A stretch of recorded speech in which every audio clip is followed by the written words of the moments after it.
E agora nós vamos iniciar. É um moço, ele tem problema de nanismo, ele é pequenininho. Excelentíssimo senhor, o professor Dr. Nelson Bruni Cabral de Freitas, eminente palestrante desta noite.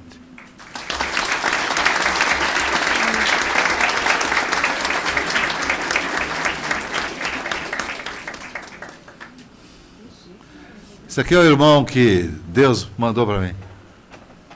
Eu amo você. Obrigado. O Dr. Nelson Bruni é médico legista, chefe da equipe de perícias médico-legal do Instituto Médico Legal Central de São Paulo, o maior instituto médico-legal da América Latina. Ele é professor de medicina legal da Academia da Polícia Civil do Estado de São Paulo. Ele é membro da Associação dos Médicos Legistas do Estado de São Paulo e da Câmara Técnica de Medicina Legal e também do Conselho Regional de Medicina do Estado de São Paulo. E ele é o nosso membro consultor científico. Tudo o que está acontecendo a partir de hoje na nossa comissão é por causa do Bruno. Obrigado. Boa noite a todos. Eu vou falar aqui na frente, porque eu não consigo falar sentado. São quase 20 anos dando aula.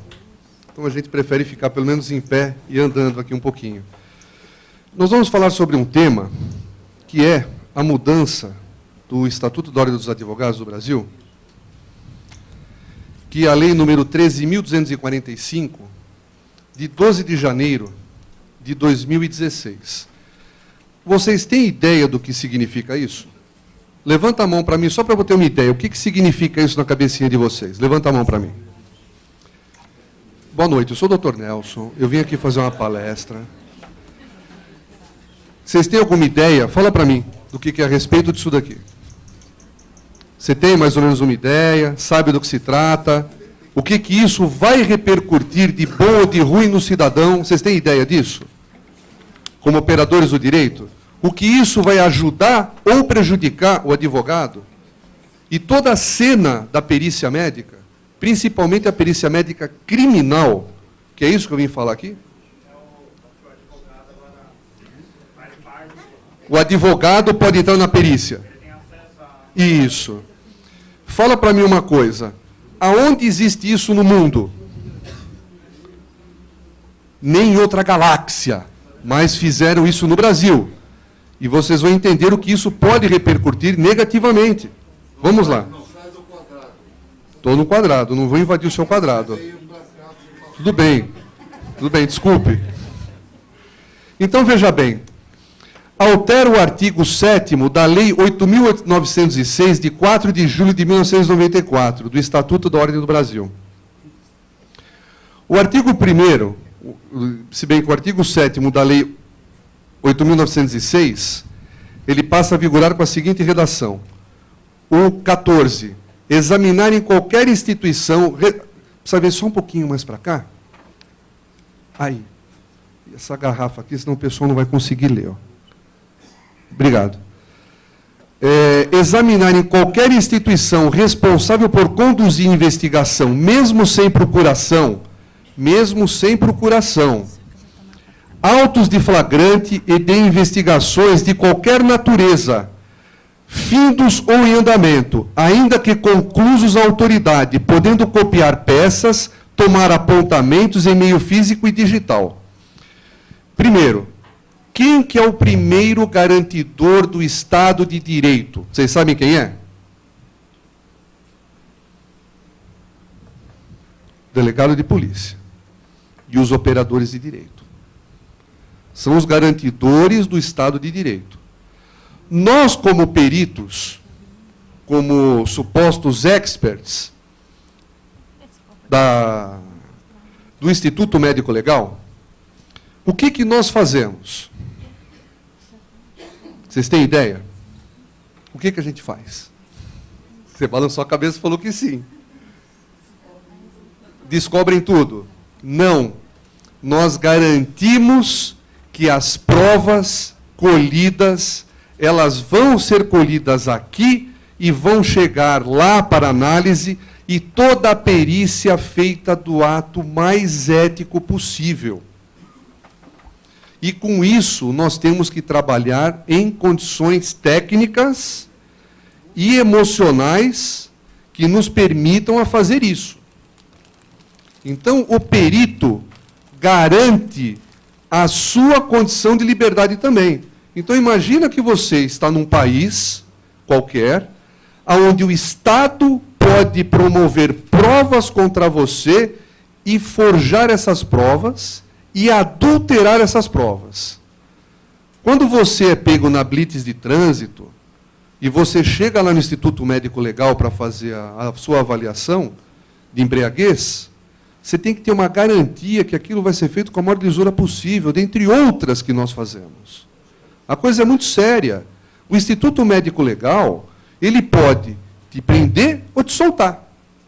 Que vai dar na mão do delegado de polícia o subsídio necessário para que seja feito todo o procedimento do inquérito.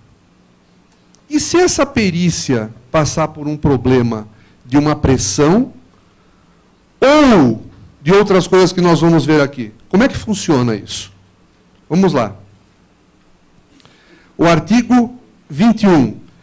Assistir a seus clientes investigados durante a apuração de infrações, sob pena de nulidade absoluta do respectivo interrogatório ou depoimento e, subsequentemente, de todos os elementos investigatórios e probatórios dele decorrentes, ou derivados direto ou indiretamente, podendo, inclusive no curso da respectiva apuração, apresentar razões e quesitos. Eu coloquei aqui, advogado com 400 quesitos. Isso aconteceu. No local aqui, eu conto milagre, mas eu não vou contar o nome do santo. Não adianta. Pois bem, houve um caso de um homicídio e o advogado do criminoso, na hora, com essa nova redação, chegou para o delegado e solicitou ao perito, na hora, 200 quesitos. O senhor vai fazer para mim 200 quesitos agora. O delegado repassou isso, o legista fez os 200 quesitos com o prazo mais curto possível e depois pediu mais 200. Enquanto isso, o que acontece com o inquérito, doutora? Fica parado. Então, o que isso vai repercutir na vítima? E o que isso vai repercutir para o direito? E o que isso vai repercutir para a perícia? Porque são 400 quesitos para se fazer. Como que você faz 400 quesitos? Pois bem, vamos lá. O artigo B vetado. E as razões do veto. De forma como redigido, o dispositivo poderia levar à interpretação equivocada de que a requisição a que faz referência seria mandatória, resultando em embaraços no âmbito de investigações e, consequentemente, prejuízo à administração da justiça. Interpretação semelhante já foi apresentada no Supremo, em sede de ação direta de inconstitucionalidade de dispositivos da própria lei, desse próprio artigo que foi adulterado da OAB. Então, veja bem, o que fala a linha A? O inciso 34 do artigo 5º da Constituição. Todos são iguais perante a lei, sem distinção de qualquer natureza, garantidos seus brasileiros e estrangeiros residentes no país a inviolabilidade do direito à vida, à liberdade e à igualdade e à segurança da propriedade nos termos seguintes. São todos assegurados independentemente do pagamento de taxas. O direito de petição nos poderes públicos e a defesa dos direitos da ilegalidade do abuso de poder. Então, isso que foi mantido e aquele veto se fala a respeito disso. E o artigo 7º, inciso 10º, nos autos sujeitos a sigilo, deve o advogado apresentar a procuração para o exercício dos direitos do que trata o artigo 14. Mas o artigo 14, lá atrás, falou que o advogado também pode acompanhar, sem que haja o quê? A procuração. Então, o inciso 11. No caso previsto no artigo 14, a autoridade competente poderá delimitar o acesso do advogado aos elementos de prova relacionados a diligências e andamento, e ainda não documentados nos autos, quando houver risco de comprometimento de eficiência, eficácia ou da finalidade das diligências. O artigo 14, examinar em qualquer instituição responsável por conduzir investigação, mesmo sem procuração. Eu estou repetindo aqui. Autos de flagrante de investigações de qualquer natureza, findos ou em andamento, ainda que conclusos a autoridade, podendo copiar peças, tomar apontamentos, meio físico ou digital. Quer dizer, uma desdiz o que a outra falou. Então, aí também está a confusão. E o 12, inobservância aos direitos estabelecidos do inciso 14, ou fornecimento incompleto de autos, ou o fornecimento de autos em que houve a retirada de peças, já incluídas no caderno investigativo, implicará responsabilização criminal e funcional por abuso de autoridade do responsável que impedir o acesso do advogado com o intuito de prejudicar o exercício da defesa sem prejuízo do direito subjetivo do advogado, direito subjetivo, de requerir acesso aos autos ao juiz competente. Então, veja bem, a confusão já está formada. Porque eles, com isso, atiraram no que eles viram, mas acertaram o que eles não viram. Olha só, a atividade pericial. O capítulo 1 dos princípios fundamentais, o médico não pode, em nenhuma circunstância ou sob nenhum pretexto, renunciar à sua liberdade profissional sem permitir quaisquer restrições, imposições que possam prejudicar a eficácia e a correção do seu trabalho. Isso eu vou explicar um pouquinho mais para frente, a respeito da perícia, porque amanhã eu posso estar fazendo uma perícia numa moça, e me entra um advogado e fala, não, eu vou acompanhar. E eu vou explicar o que pode acontecer com isso. A realização de uma perícia médica constitui um ato privativo, conforme define a Lei do Ato Médico 12.842, de julho de 2013, e dispõe sobre o exercício da medicina, em seu artigo 5º, inciso 2º, perícia, auditoria médicas, coordenação, supervisão vinculadas de forma imediata e direta às atividades privativas de médicos. Em relação à utilização de registros de imagem por peritos oficiais e judiciais, o Código de Processo Penal diz: para apresentar as lesões encontradas dos cadáveres, os peritos, quando possível, juntarão ao laudo exames, provas fotográficas, esquemas, desenho, etc., que eu preciso estar. Então, você imagina no Instituto Médico Legal que é diferente do serviço de verificação de óbito. Vocês sabem a diferença que é um e do outro? Sabe o que é? Fala para mim o que é. Você falou que sabe. Isso.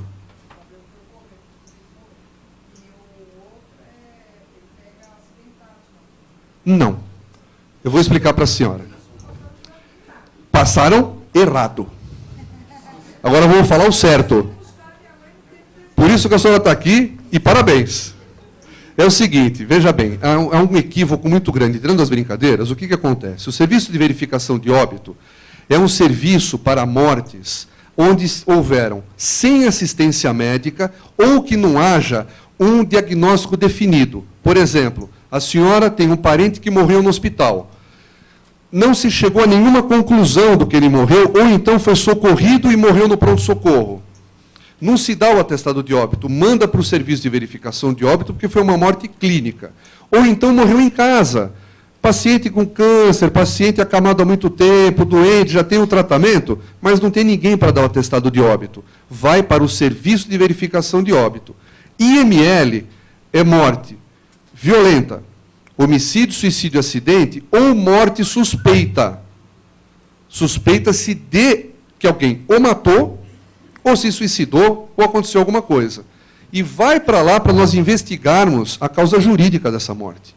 Então, nós só investigamos isso. Então, o que acontece? O IML seria o que você vê na televisão, daquele CSI com as luzinhas brilhando, todo aquele negócio, aquela pantomima. Porque a gente faz a coisa séria aqui. Então, é essa a diferença. Então, quando você tem que verificar, documentar essas lesões dentro do Instituto Médico Legal, você pode fazer até através de gráficos, fotografias, e as pessoas estão sem roupa. As pessoas estão expostas. Como é que você vai fazer isso com um advogado lá dentro? Aí vamos lá, espera um pouquinho. Nas perícias de laboratório, os peritos guardarão material suficiente para eventualidade de nova perícia, sempre que conveniente, os laudos serão ilustrados com fotografia, microfotografias, desenhos e esquemas. Em relação ao registro de imagens por peritos, para representar as lesões, nós fazemos isso. Só que aqui, na condição do perito, o médico deve estar isento de qualquer forma de discriminação ou pressão. Nós não podemos estar sob nenhuma pressão, sob risco do laudo estar prejudicado. O exame pericial é um ato médico. Como tal, por envolver a interação entre o médico e o periciando, deve o médico perito agir com plena autonomia, decidindo pela presença ou não de pessoas estranhas ao atendimento efetuado, sendo obrigatórias a preservação da intimidade do paciente e a garantia do sigilo profissional, não podendo, em nenhuma hipótese, qualquer norma, quer seja administrativa, estatutária ou regimental, violar este princípio ético fundamental. Então, nós estamos mexendo agora com a ética médica.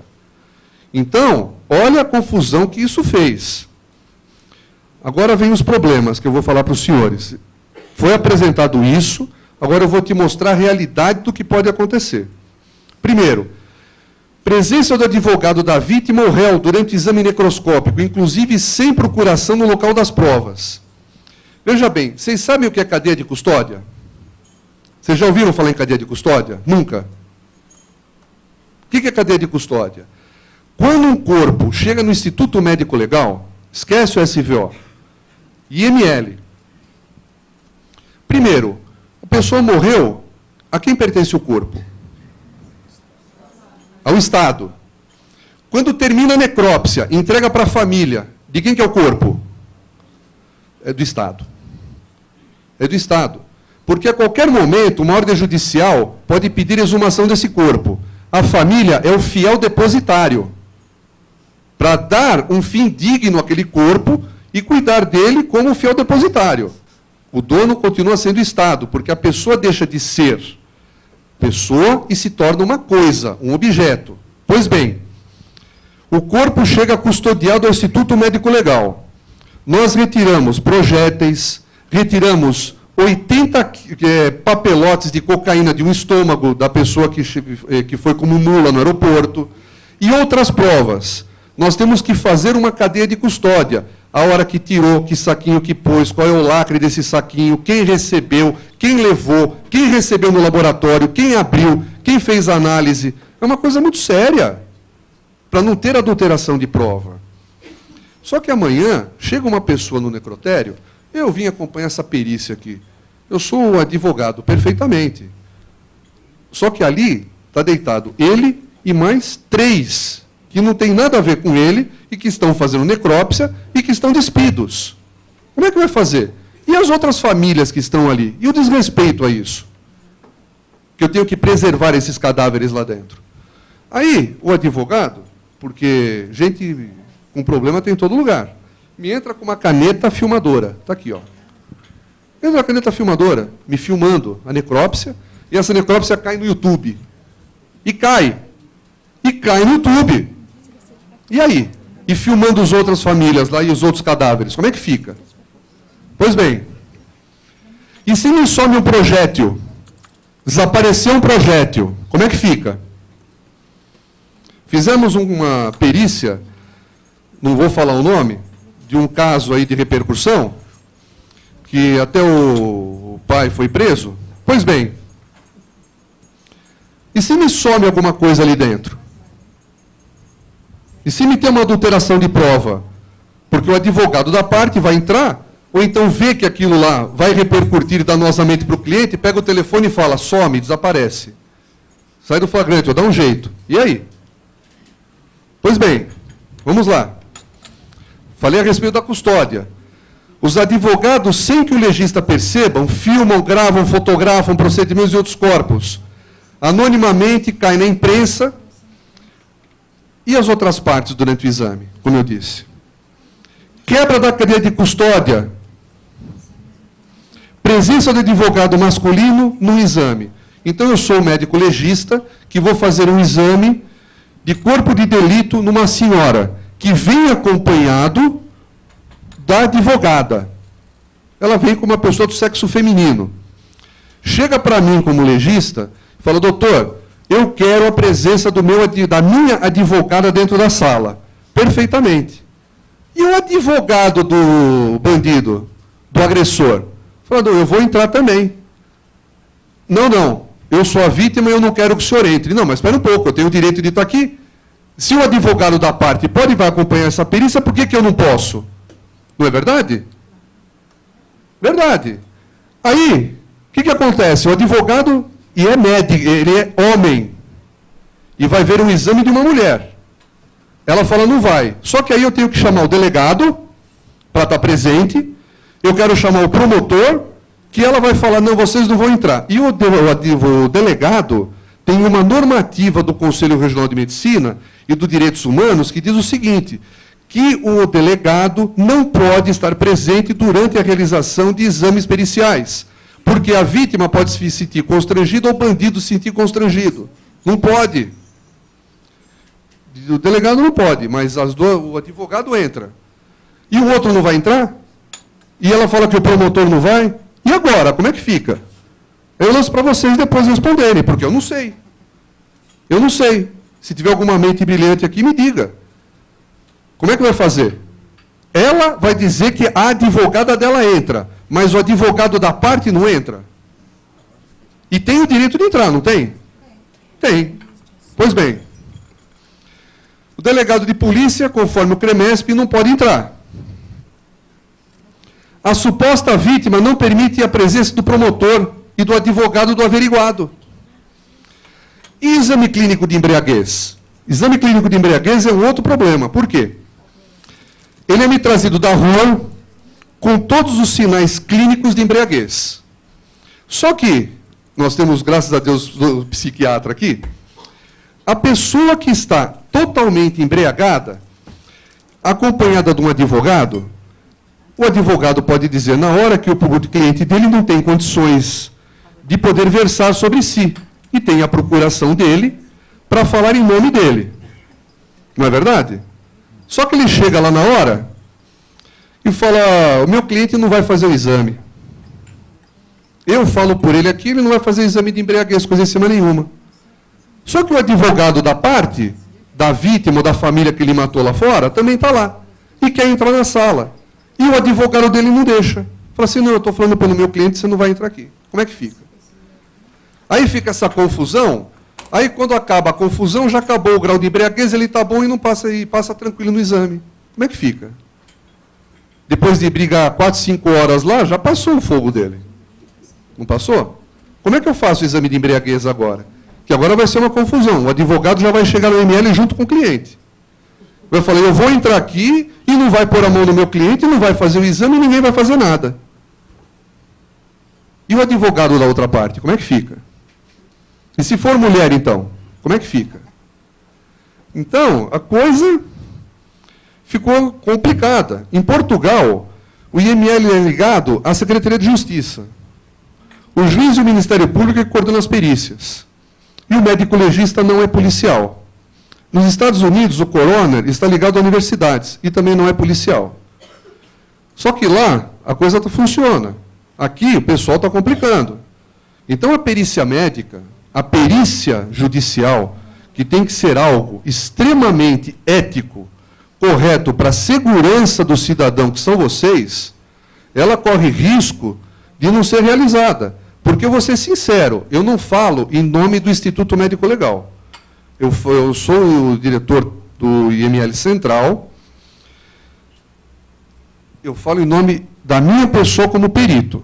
Se eu estou fazendo um exame pericial e acontecer uma coisa dessa, eu, por questões de foro íntimo, não faço a perícia. Eu me retiro e não faço a perícia e justifico isso para o juiz. Por questões de foro íntimo, eu não aceito ingerência e pessoas lá dentro da minha perícia, porque não vai ter condição da gente poder fazer isso.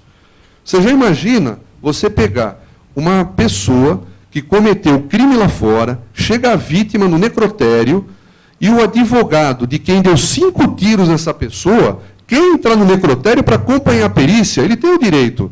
Só que eu vou chamar o promotor, eu vou chamar o delegado de polícia, que é o presidente do inquérito, e a confusão vai estar formada. Porque aí todo mundo vai querer entrar para assistir a necrópsia. E que horas isso eu vou poder fazer? Como que vai ser feito isso? Então a coisa vai ficar complicadíssima. Espero que quem esteja em cima possa me escutar. Eu só vou comentar o que vocês ficaram sem poder ouvir a respeito da entrada do advogado, quando acompanhado de vítimas, e principalmente lesão corporal. Por quê? A vítima, normalmente mulher, que nós temos estatísticas de violência contra a mulher muito grande, agressões, e essas senhoras vão ao IML acompanhadas, vamos supor, do seu advogado. Só que o advogado do autor também quer entrar. E como que vai fazer? Só que a vítima não permite a entrada do advogado, do autor. E nós estamos com um problema nas mãos, porque ele, teoricamente, tem direito a entrar. E também em outros exames, principalmente no necrotério. Como é que vai fazer o advogado entrando ali no momento de uma necrópsia e querer participar do processo de necropsia? Como é que vai ser? Extremamente complicado. Para que isso? Qual o intuito disso? E alguns advogados, assim como médicos, que são a grande minoria, porque pessoas mal intencionadas existem em todo lugar. Você não viu o médico lá do Rio de Janeiro que foi preso porque fez aquele procedimento na Modelo, que foi preso por falso atestado médico agora? Saiu na televisão. Não estou julgando, não estou dizendo que ele está certo ou errado, mas você pega profissionais bons, profissionais preocupados, dedicados, e outros não. A minoria, 1%, são de maus profissionais em todas as profissões. E tem no direito e tem na medicina. Você não sabe quem está entrando lá. Mas agora o que mais nos preocupa, só o que o Norberto falou, vou falar só 5 minutos o seguinte para vocês. Nós somos médicos, nós temos nossas graduações e nossas pós-graduações. Eu, Diego Olivério, Salomão, nós somos médicos legistas de carreira. O doutor Olivério trabalha em hospital, é coordenador de equipe de cirurgia vascular.